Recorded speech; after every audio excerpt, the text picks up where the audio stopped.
Sur Agde TV, nous nous efforçons de montrer par l'image les réalités, qu'elles soient tristes, plaisantes, comiques ou fascinantes.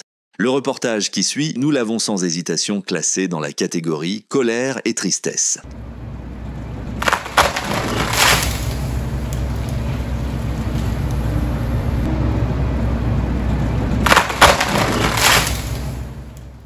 Le grondement d'un tractopelle, le grincement métallique des chenilles, puis le bruit caractéristique du bois qui se brise, qui éclate. Ainsi furent réveillés des habitants médusés du quartier pavillonnaire du Cap d'Agde en ce matin du 13 mars 2022. Un prompt questionnement à la mairie puis à l'agglomération ne dissipa pour autant leur consternation, bien au contraire. Selon ces deux services, rien ne pouvait empêcher le propriétaire du terrain d'abattre tous les arbres qu'il voulait pour bâtir son lotissement, qu'aucune autorisation lui était nécessaire.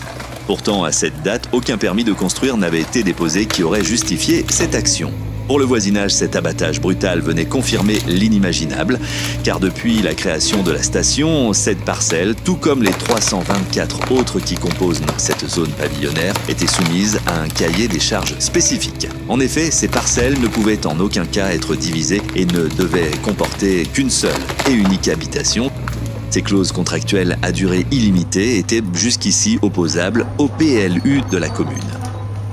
Si l'on peut admettre les ambitions commerciales du promoteur et son empressement à bâtir son lotissement, on peut aussi douter de sa méconnaissance des lois qui règlent l'abattage des arbres. Notre compréhension convenue ne peut en aucun cas s'appliquer aux réponses de la mairie, puis à son mutisme méprisant envers des habitants légitimement inquiets. Il s'agit bien là de volontés affirmées et de décisions non dites mais responsables, aussi froides que le métal de la machine qui ce jour-là arrachèrent ces arbres à la terre qui les nourrissait depuis plus de 50 ans. En conclusion de ce triste événement, nous ferons nôtre la citation de Victor Hugo : « Qui assiste au crime assiste le crime ».